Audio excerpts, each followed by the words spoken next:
بسم اللہ الرحمن الرحیم۔ السلام علیکم۔ آج ہم پڑھیں گے سورہ انعام رکو نمبر 10۔ حقیقت میں تو امن انہی کے لیے ہیں اور راہ راست پر وہی ہیں جو ایمان لائے اور جنہوں نے اپنے ایمان کو ظلم کے ساتھ آلودہ نہیں کیا۔ یہ تھی ہماری وہ حجت جو ہم نے ابراہیم کو اس کے قوم کے مقابلے میں عطا کی۔ ہم جسے چاہتے ہیں بلند مرتبے عطا کرتے ہیں۔ حق یہ ہے کہ تمہارا رب نہایت دانا اور علیم ہے۔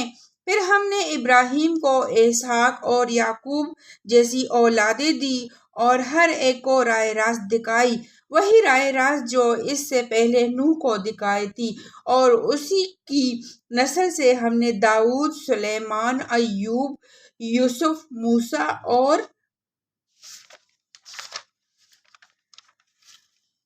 ہارون کو ہدایت بخشی۔ اسی طرح ہم نیکوکاروں کو ان کی نیکی کا بدلہ دیتے ہیں۔ اسی کے اولاد سے زکریا اور یحییٰ اور عیسیٰ اور الیاس کو اور یعقوب کو، ہر ایک ان میں سے صالح تھا۔ اس کے خاندان سے اسماعیل، الیاس اور یونس اور لوط کو راستہ دکھایا۔ ان میں سے ہر ایک کو ہم نے تمام دنیا والوں پر فضیلت عطا کی۔ نیر ان کے آباء و اجداد اور ان کے اولاد اور ان کی بائی بندوں میں سے بہتوں کو ہم نے نوازا، انہیں اپنے خدمت کے لیے چن لیا اور سیدھے راستے کی طرف ان کی رہنمائی کی۔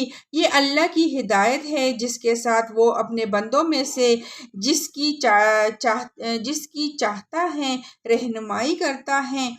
لیکن اگر کہیں ان لوگوں نے شرک کیا ہوتا تو ان کا سب کیا غارت ہو جاتا۔ وہ لوگ تھے جن کو ہم نے کتاب اور حکم اور نبوت عطا کی تھی۔ اب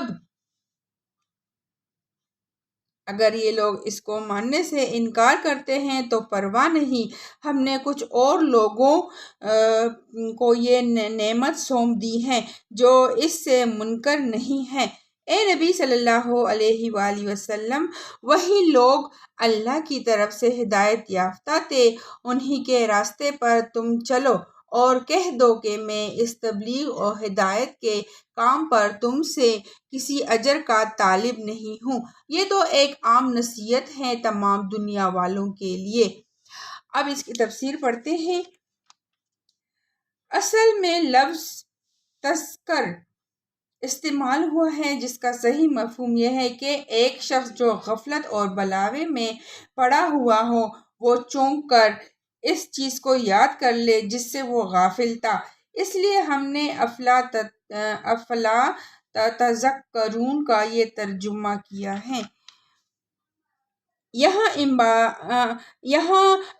انبیاء علیہ السلام کو 3 چیزیں عطا کیے جانے کا ذکر کیا گیا ہے۔ ایک کتاب یعنی اللہ کا ہدایت نامہ، دوسرے حکم یعنی اس ہدایت نامے کا صحیح فہم اور اس کے اصولوں کو معاملات زندگی پر منطبق کرنے کی صلاحیت، اور مسائل ہدایت میں فیصلہ کن رائے قائم کرنے کی حدود قابلیت، تیسرے نبوت یعنی منصب کی وہ اس ہدایت نامے کے مطابق خالق اللہ کی رہنمائی کرے۔